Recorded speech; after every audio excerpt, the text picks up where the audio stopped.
صلوا على خير الأنام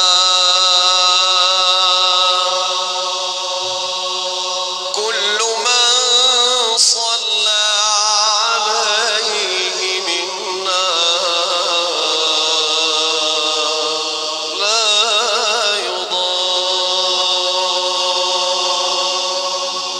كل من صلى عليه مرة صلى الله بها عليه عشرة صلوا على خير الأنام.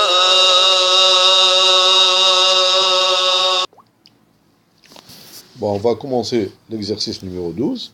Donc, considérons la fonction f dépendant d'un paramètre défini par f de x égale l'intégrale. Donc, elle est définie par une intégrale impropre et elle dépend du paramètre x. Voilà.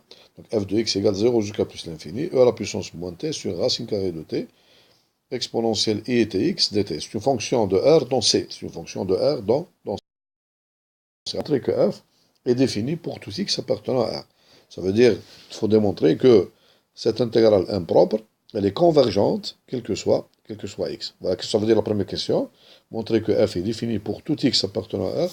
Ça veut dire que l'intégrale impropre, 0 jusqu'à plus l'infini, à la puissance moins t sur racine carrée de t et tx dt, elle est convergente pour tout x appartenant à R. Deuxièmement, montrer que f est dérivable, et montrer que f est solution d'une équation.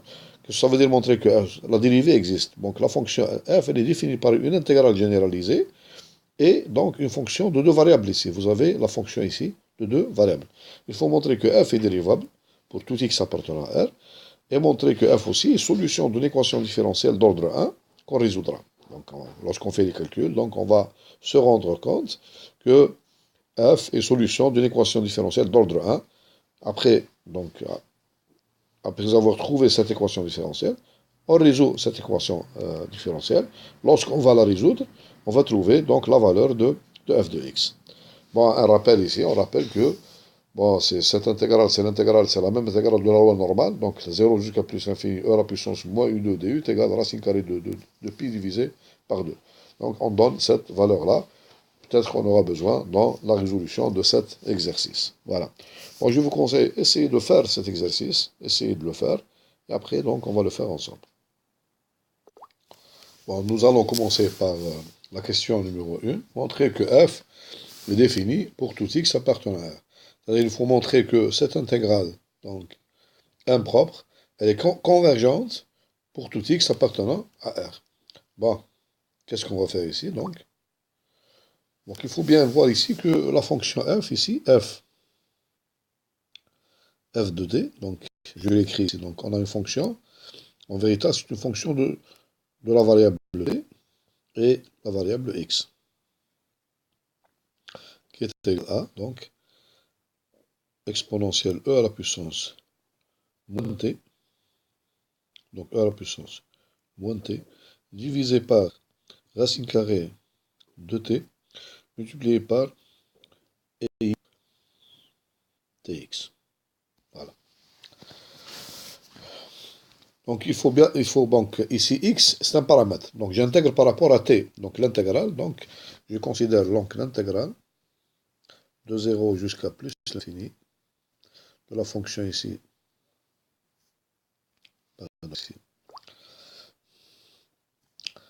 C'est pas la fonction 1, donc je pose ici g de tx. Je pose ici la fonction g de tx. Donc f de t, donc f de t est égal à, donc, la fonction g de tx, j'intègre par rapport à t. Donc x est un paramètre, une variable paramètre ici. Donc il va nous donner, donc pardon ici, je me suis trompé aussi, donc ici, c'est f de x. Lorsque j'intègre par rapport à t, donc la variable f de x, donc c'est une intégrale généralisée, mais donc le paramètre x, c'est la variable donc, par rapport à f. Bon, qu'est-ce qu'on remarque ici? on remarque que cette fonction j de tx, il faut bien voir ici, par rapport à la variable de l'intégration t, donc j'intègre par rapport à t, donc j'ai la racine carrée de t. Donc j'ai ici 1 de t. Donc le point 0 ici, donc en vérité, donc l'intégrale, elle se passe sur l'intervalle 0 plus l'infini. Voilà. Donc c'est l'intervalle 0 ouvert plus l'infini. Donc il faut que j'utilise donc l'intégrale généralisée donc au point 0 et à plus l'infini. Donc c'est en vérité donc j'ai les deux bornes. C'est pas une seule borne mais les deux bornes. Bon, qu'est-ce que nous avons ici? Donc c'est simple ici donc j'utilise donc ici j'ai valeur absolue de a à la puissance moins t divisé par racine carrée de t à la puissance moins à la puissance itx.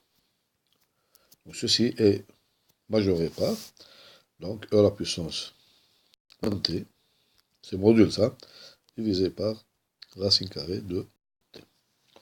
Donc on va étudier donc la convergence. Donc on va étudier donc la convergence. Donc on va étudier voilà. Donc est-ce que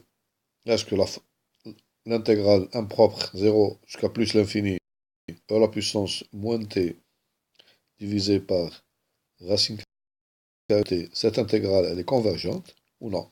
Si cette intégrale est convergente, donc en 0 et plus l'infini, alors mon intégrale ici, donc elle est absolument convergente, donc elle est convergente. Donc notre but principal, c'est étudier d'abord cette intégrale. Justement, donc nous avons donc convergence en 0, donc de 0 jusqu'à plus l'infini. L'intégrale ici, donc 1 sur à la puissance moins t divisé par racine carrée de t dt. Donc qu'est-ce que je vais utiliser dans ce cas-là? Donc dans ce cas-là, donc je prends la fonction e à la puissance moins t divisé par racine carrée de t. Donc cette fonction, donc au voisinage de 0, elle est équivalente à 1 sur racine carrée de t. Pourquoi? Parce que au numérateur, donc vous avez la fonction e à la puissance moins t, elle est équivalente à sa limite. Limite lorsque t tend vers 0 de e à la puissance moins t est égal à 1. Au dénominateur, donc je laisse ma fonction racine carrée de t, donc le rapport 1 sur racine carrée de t. Et on a vu un théorème, donc je vous rappelle ce théorème-là, donc rapidement, donc c'est la page 11, ce théorème-là.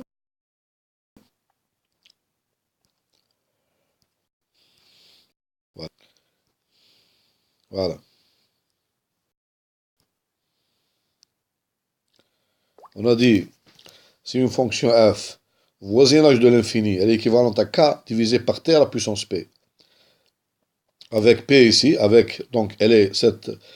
donc cette intégrale est convergente, donc si et seulement si p est strictement supérieur à 1. Ça, c'est au voisinage de plus l'infini. Mais au voisinage d'un point, ici, on pose ici b égale 0, donc ici, dans notre cas ici, nous avons b égale 0. Donc si la fonction f est équivalente à k divisé par b moins t à la puissance p, donc lorsque t tend vers b, alors l'intégrale est convergente si et seulement si, donc p est strictement inférieur à 1.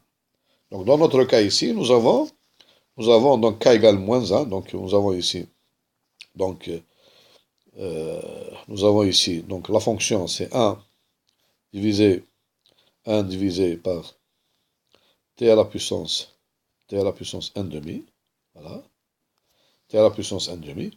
Bien sûr, k ici est égal, parce que vous avez b égale 0, donc b moins t à la puissance 1 demi, donc on obtient ici, ou bien t moins b, donc t moins b, un peu plus tôt, donc on obtient t à la puissance 1 demi, t à la puissance 1 demi. Et dans ce cas-là, donc cette Donc ceci est convergent, si et seulement si, donc P est strictement inférieur à 1. On a ici P est égal à 1 demi, donc il est strictement inférieur à 1, donc notre intégrale, elle est convergente. Et dans l'autre cas, donc c'est le contraire, donc, au voisinage de plus l'infini, donc f de t, si elle est donc équivalente à k divisé par t à la puissance p, avec p strictement supérieur à 1, donc notre intégrale est convergente. Donc on applique ce résultat, on applique ce résultat donc, à notre problème. Donc qu'est-ce qu'on obtient?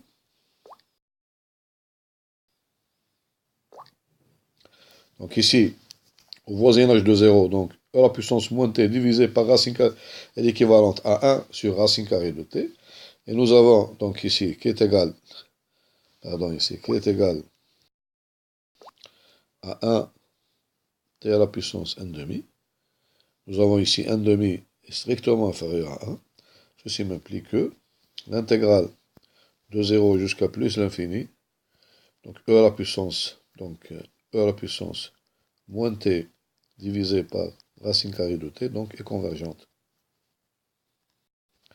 en 0. Donc je commence par 0. La même chose, la même chose. Maintenant, au voisinage de plus l'infini, nous avons donc e à la puissance, ça c'est plus facile. Donc maintenant, convergence en plus l'infini, convergence, donc convergence en plus l'infini. Voilà.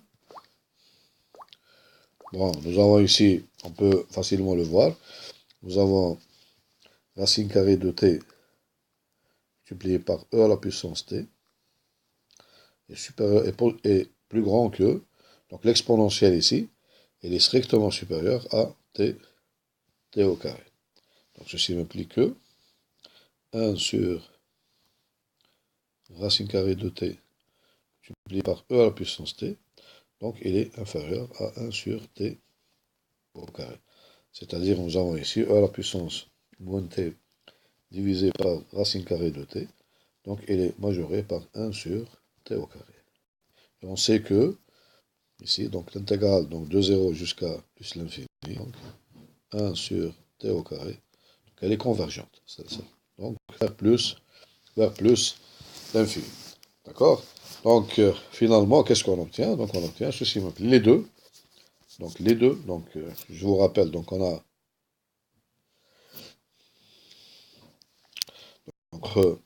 le terme général de l'autre intégrale, donc il est majoré par e à la moins t divisé par racine carrée de t, et l'intégrale généralisée de cette fonction, donc elle est convergente, donc au voisinage de 0 et au voisinage de plus l'infini. Donc notre problème est résolu. Donc qu'est-ce qu'on obtient? Quel que soit x, on obtient quel que soit x appartenant à R, nous avons donc l'intégrale généralisée, donc 0 jusqu'à plus l'infini. Donc c'est quelle fonction? Donc nous avons dit que la fonction c'est e à la puissance moins t, à la puissance moins t, e à la puissance moins t divisé par racine carrée de t multiplié par exponentielle i tx dt. Donc elle est convergente. Donc convergente pour tout x appartenant à R. Donc ça veut dire que pour tout x appartenant à R, donc la fonction f de x existe. Ce qui m'implique que f de x existe pour tout x, donc quel que soit x appartenant à R. Bon, c'est le premier, donc c'est le premier point sur lequel donc on devrait donc donner une réponse. Bon, la deuxième question. La deuxième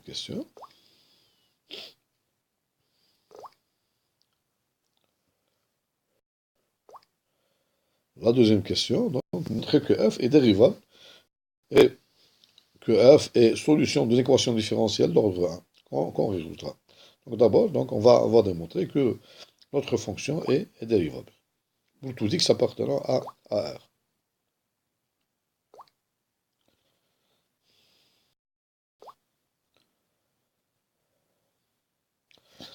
Donc notre fonction, il faut bien la question, donc ici numéro 2, pardon, la question numéro 2, f dérivable.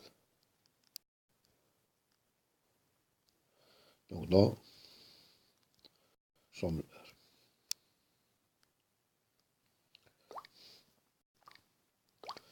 Bon, il faut voir ici comment est construite f. Nous avons f de x égale, f de x est égal à l'intégrale de 0 jusqu'à plus l'infini.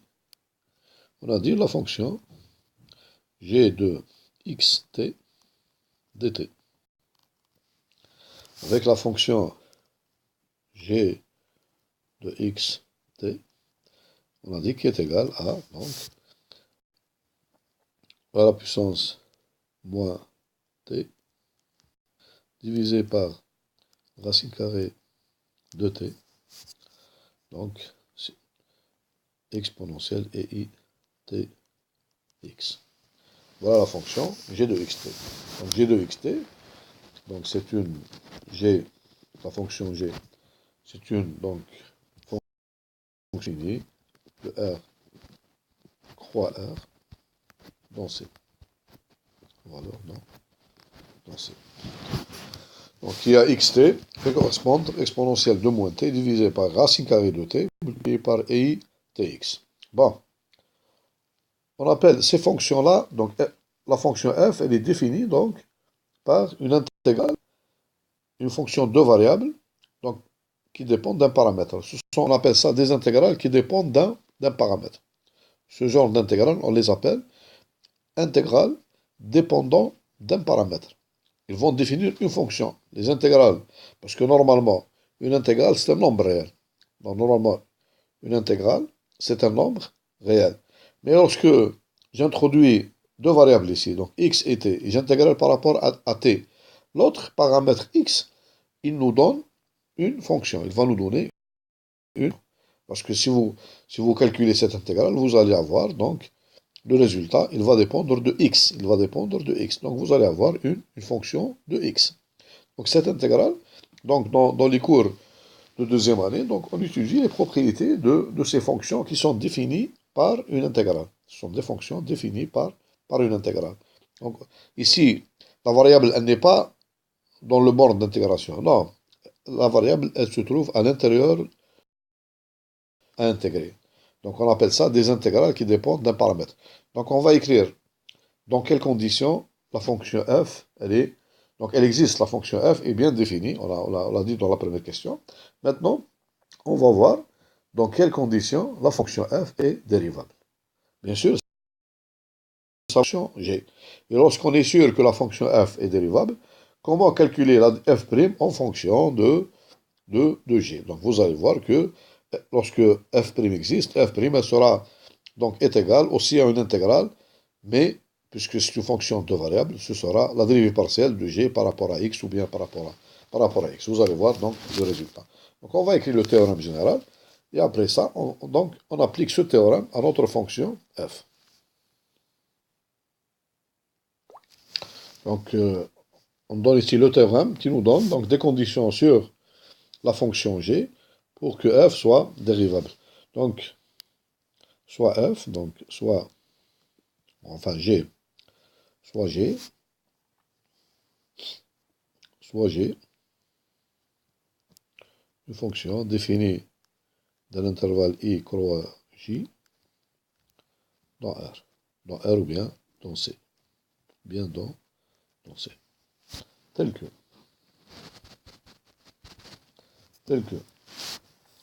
Donc petit a.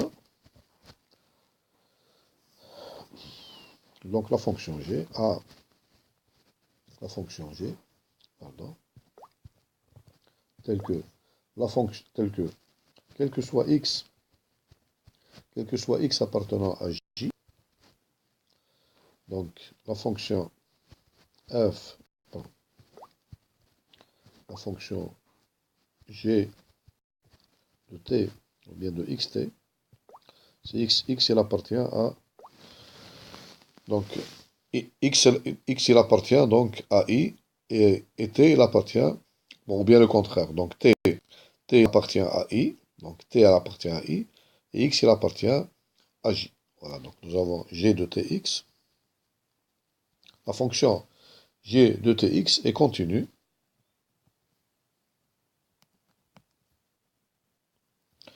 Pour tout X appartenant à J, la fonction G est continue sur I, sur l'intervalle I. Voilà la première condition. Donc, et admet, donc, et donc, une intégrale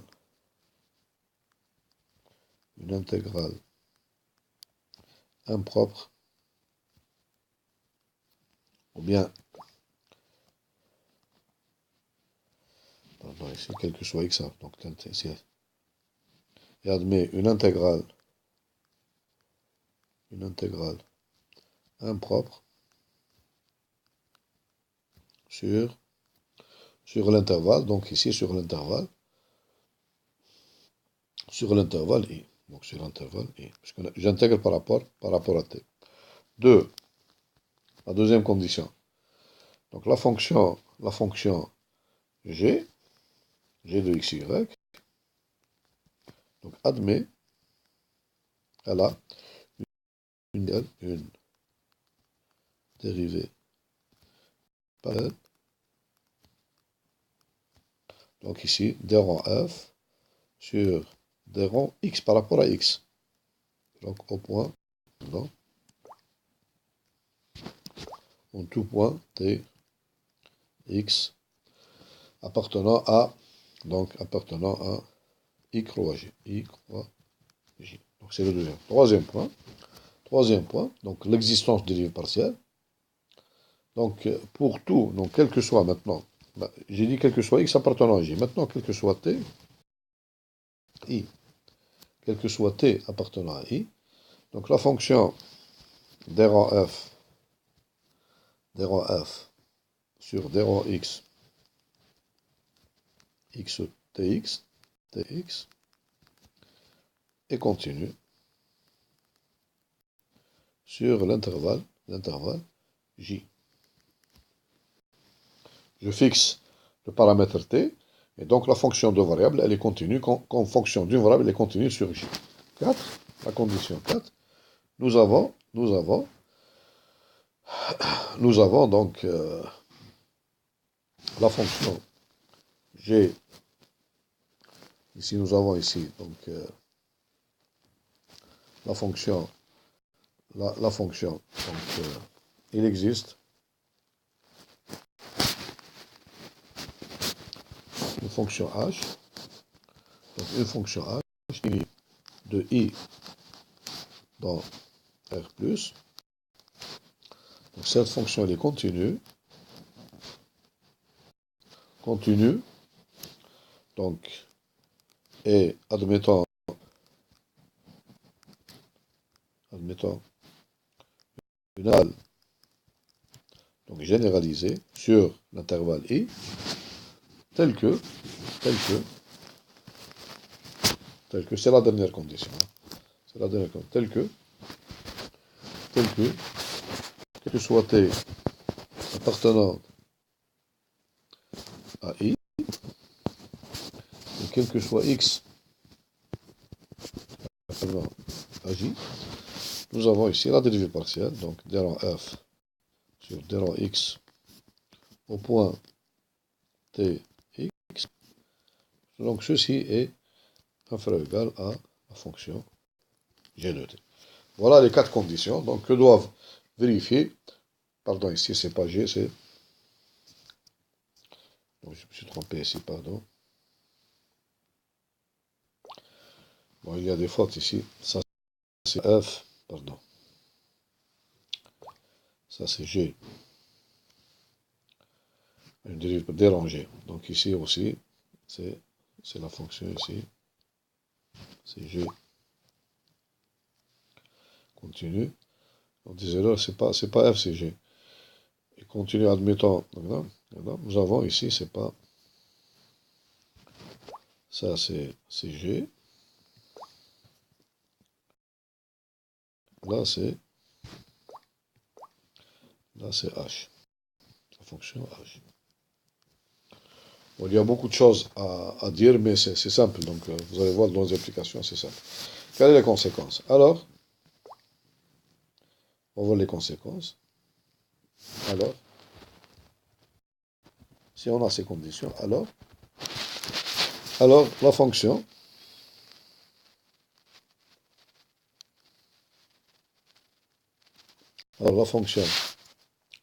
donc f, la fonction f définie de i dans R, définie par f de x égale, f de x est égal, donc on a dit l'intégrale sur i, donc g de, pardon, g de xt, on a dit x ou bien t la première, g de tx, voilà, g, donc dt, cette fonction f est dérivable sur i, même elle est continuellement dérivable, et sa dérivée, f', en tout point x, elle est égale aussi l'intégrale sur i, donc la dérivée partielle dérangée sur dérang x, donc pour trouver la dérivée de, donc je calcule la dérivée partielle par rapport à x de la fonction g au point tx,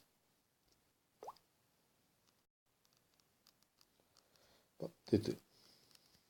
C'est tout.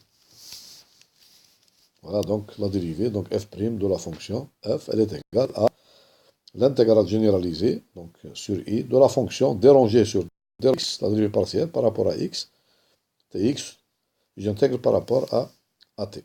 Voilà donc comment je calcule la dérivée de la fonction f. Bon, donc nous allons revenir à notre problème. Donc notre problème, dans notre cas, nous avons la fonction g de tx est égale à, donc g de tx, c'est la fonction, donc on a dit que c'est la fonction, donc e à la puissance moins t, divisé par racine de t, multiplié par exponentielle i t x. Donc, il faut voir donc la fonction dérangée sur dérang x, la dérivée partielle par rapport à x de la fonction g au point, pardon ici au point tx, est égal à quoi? Est égal à, donc c'est la fonction, donc je dérive par rapport à x cette fonction-là, donc ceci est égal à, donc je calcule, est égal à e à la puissance moins t, donc c'est un paramètre ici, divisé par racine carrée de t, multiplié par, donc qu'est-ce que je dois, donc ici j'ai e à la puissance itx, donc c'est une fonction complexe, donc c'est facile, donc ici je dérive d'abord, je me comporte avec cette fonction comme s'il s'agit d'une fonction réelle, donc ici est égal, donc je multiplie par, donc i, donc je dérive est égal, donc comme on a dit tout à l'heure, est égal à e à la puissance moins t, divisé par racine carrée de t, donc je dérive exponentielle itx par rapport à x, donc ceci est égal à, donc i à la puissance t multiplié par exponentielle i tx. Je simplifie, donc t divisé par racine carrée de t est égal à racine carrée de t, donc ceci est égal à, donc i multiplié par, donc e à la puissance moins t multiplié par racine carrée de t exponentielle et i tx. Voilà donc la dérivée de la fonction partielle par rapport à x de la fonction g de tx. Voilà.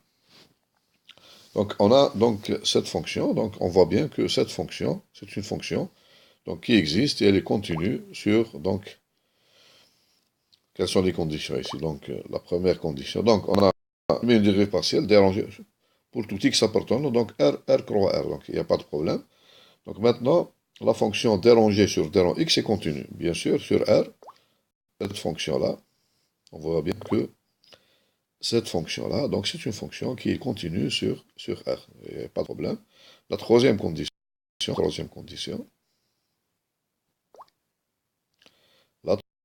c'est que, module ici, donc c'est cette condition. Donc il existe une fonction h, donc il faut qu'on trouve une fonction h telle que déranger module de déranger sur d rang x dx est majoré par une fonction h de t qui est continue aussi dans R. Donc on va voir ça. Donc c'est la quatrième condition les autres conditions, elles sont vérifiées automatiquement. Donc,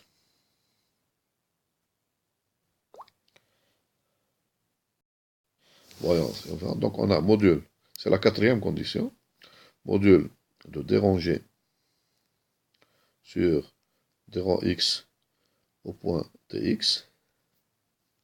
Ceci est égal à quoi? Est égal à, donc, module de I à la puissance moins t, multiplié par racine carrée de t, à la puissance I tx. Ceci est égal à quoi? Ceci, qu'est-ce qu'il me reste ici? Il me reste dans cette expression, donc ceci est inférieur ou égal, donc ceci est inférieur ou égal, ceci est majoré par, donc, il me reste ici, donc racine carrée de t multiplié par e à la puissance moins t, racine carrée de t, parce que module de i est égal à 1, et module de i tx, donc c'est aussi égal à 1, donc racine carrée de t multiplié par e à la puissance moins t. C'est ça la fonction, h, voilà, c'est ça la fonction h que je cherche. Donc qu'est-ce que j'ai démontré? J'ai démontré qu'il existe une fonction h qui est égale à racine carrée de t multiplié par e, elle ne dépend que de t. Racine carrée de t multiplié par e à la puissance moins t, tel que, quel que soit x appartenant, voyons la condition ici, quel que soit x appartenant à R, regardez la condition, quel que soit t appartenant à i, quel que soit x appartenant à j, c'est-à-dire nous avons ici i ici nous avons est égal à R, et j ici est égal à R. Dans notre cas, l'exercice tana, i est égal à R et j est égal à R. Il faut que quel que soit t appartenant à R, quel que soit x appartenant à R, il faut que déranger sur d rang x au point t c'est inférieur ou égal à la fonction h de t. Nous avons trouvé h de t ici, c'est la fonction e à la puissance t multipliée par racine carrée de t. Donc il faut vérifier seulement que cette fonction est continue et admet, donc elle est continue, donc, et admet une intégrale propre sur donc 0 plus l'infini. On va vérifier ça.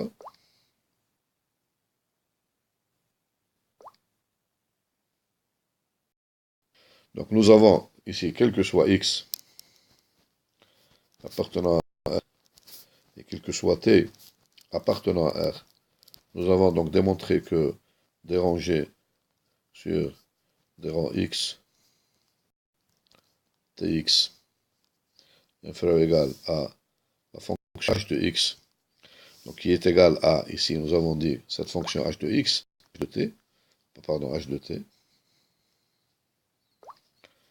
de t, qui est égal ici à racine carrée de t, multiplié par e à la puissance moins t. Cette fonction h, elle est continue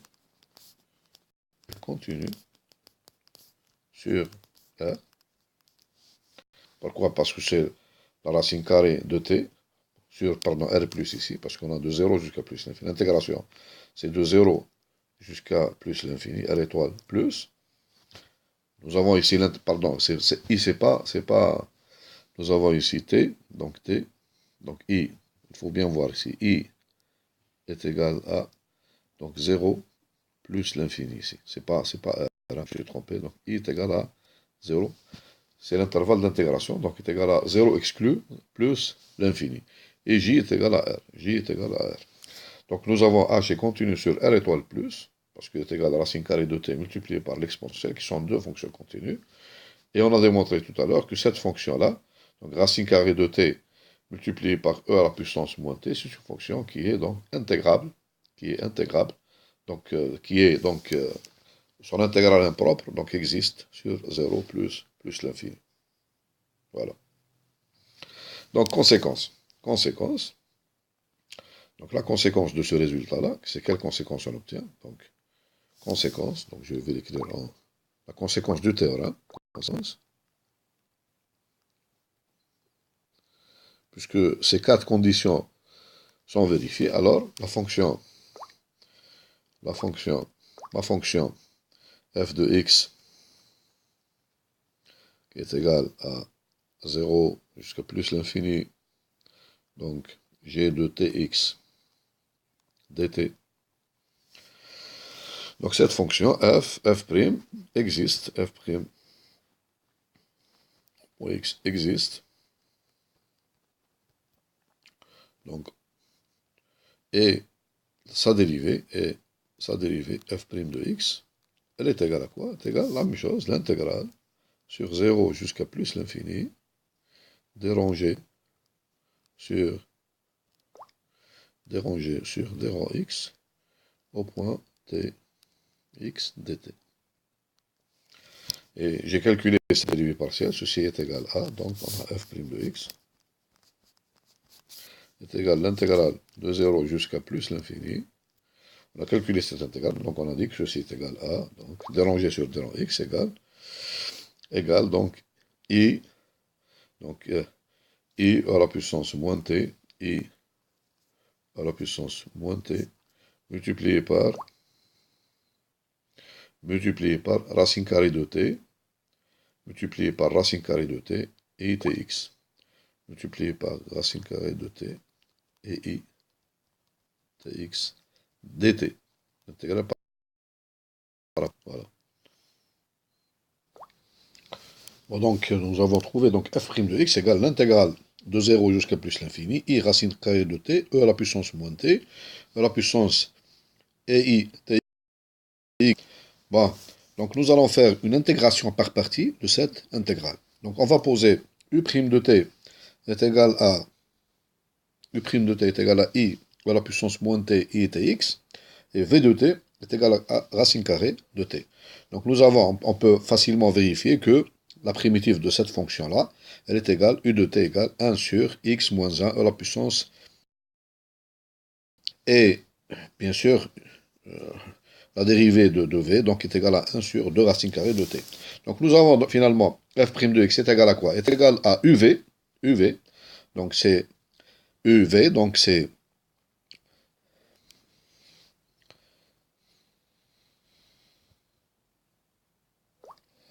donc f', cette intégrale-là, elle est égale à, donc u multiplié par v, c'est-à-dire 1 sur x moins 1, e à la puissance, donc x moins 1 t, multiplié par v, qui est égal à la racine carrée de t, moins, donc il est clair que moins, donc je vais l'écrire, donc, pardon, moins, donc je vais effacer ça et je le refais, moins,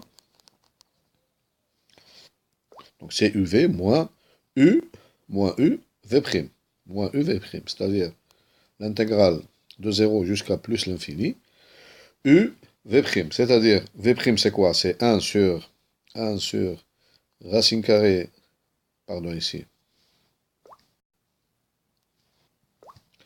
1 sur 2 fois racine carrée de t, ça c'est v', multiplié par u, c'est-à-dire 1 sur x moins 1, multiplié par, ici, donc, l'exponentielle e à la puissance i, pardon, non, c'est,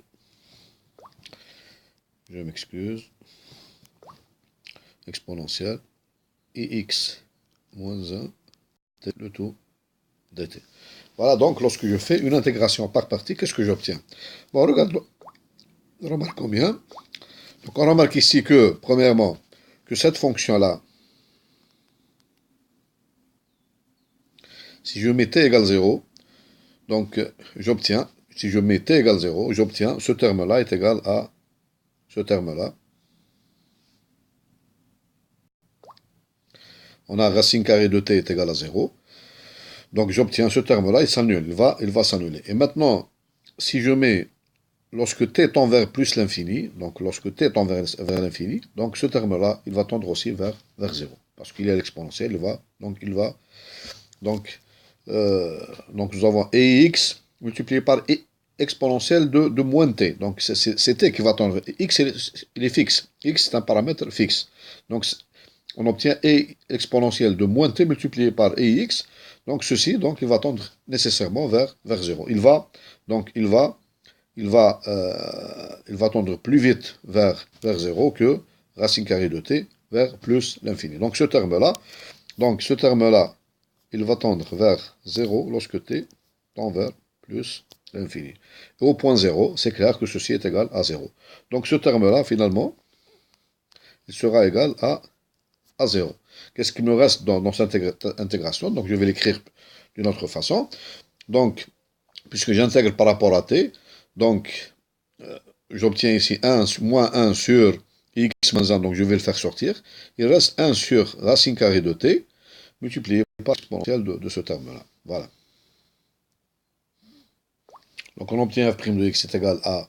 Donc je vais sortir moins i sur 2 facteurs de x moins 1, multiplié par donc l'intégrale de 0 plus l'infini. 1 sur le 2 qui était avec racine de t, donc je le fais sortir à l'extérieur. J'obtiens donc cette intégrale. Ceci est égal à quoi? Ceci est égal à, donc, moins i divisé par 2 facteurs de x, multiplié par l'intégrale, 0 plus l'infini. Donc, je vais sortir, donc ici, exponentielle. Donc,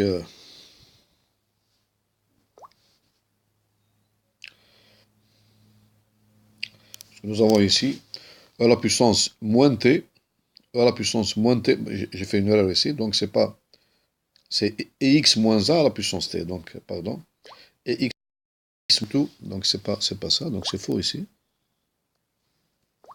Exponentielle de x moins 1 facteur de t. Donc ici je vais sortir donc e à la puissance moins t, voilà, moins t, divisé par racine carrée de t, voilà, donc multiplié par, qu'est-ce qu'il me reste? Il me reste exponentielle de ex t, voilà, ex t dt. Et c'est quoi ça? Donc ceci est égal à, donc il faut, bon, on va revenir à la définition au problème. Donc on va revenir au problème, voilà. On va revenir au problème, voilà. La fonction f, donc elle est égale à quoi? Notre fonction f, pardon, donc on y arrive. Voilà.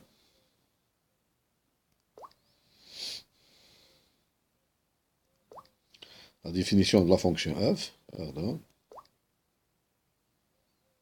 Voilà.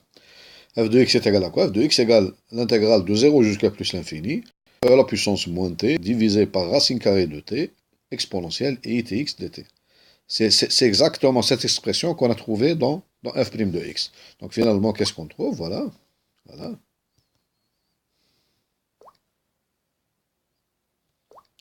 Donc ceci, cette expression-là, voilà. Je l'entoure, ça. C'est exactement, ça c'est f de x. Donc la relation qu'on a trouvée, c'est quoi? C'est f' de x est égal à, donc moins i divisé par 2x moins 1 multiplié par f de x. C'est ça, donc, c'est ça l'équation différentielle. C'est ça l'équation différentielle.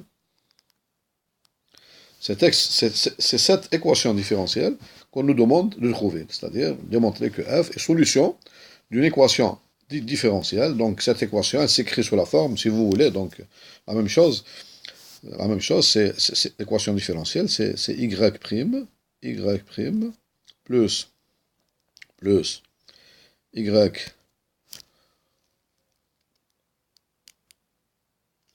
plus y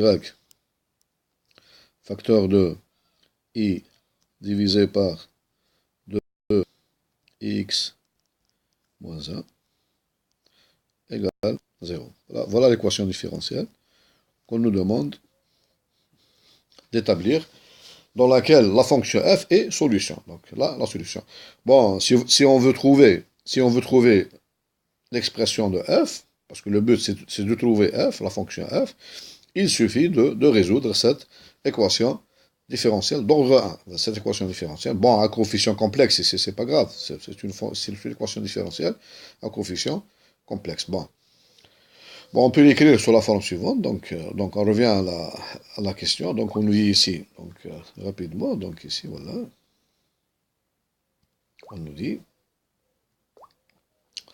montrer que f est dérivable et montrer que f est solution d'une équation différentielle d'ordre 1 qu'on résoudra, on déduire la valeur de f de x, on déduire la valeur de f de x. Bon, ici, donc, on va résoudre cette équation différentielle, et on va trouver, donc, la valeur de f de x. Voilà.